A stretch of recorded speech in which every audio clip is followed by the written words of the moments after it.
আত্মনিৰ্ভৰ অসম আঁচনি। এই আঁচনিখন কেতিয়াৰ পৰা আৰম্ভ হ'ব?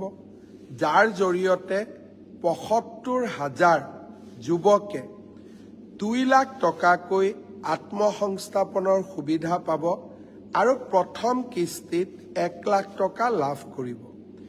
এই আঁচনিখন আমি ৬ ফেব্ৰুৱাৰী তাৰিখে গুৱাহাটীত আৰম্ভ কৰিম।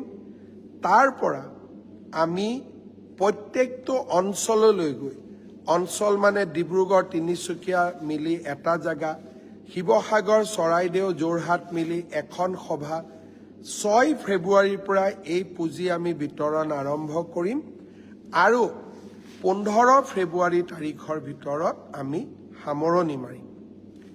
আমাৰ এটি দুটি পাত, যাৰ জৰিয়তে অসমৰ চাহ শ্ৰমিকসকলক ২০০ বছৰীয়া সফলভাৱে উদ্যোগটি পৰিচালনা কৰাৰ বাবে আমি অভিনন্দন জনাম।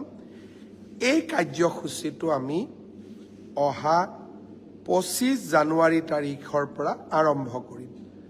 ডুমডুমাত সিদিনাখন মই থাকিম, অনুষ্ঠানটো মই আনুষ্ঠানিকভাৱে উদ্বোধন কৰিম। তাৰ পিছত মোৰ সতীৰ্থসকলে প্ৰতিখন বাগানলৈ গৈ এই আঁচনিখনৰ চেকসমূহ বিতৰণ কৰিব।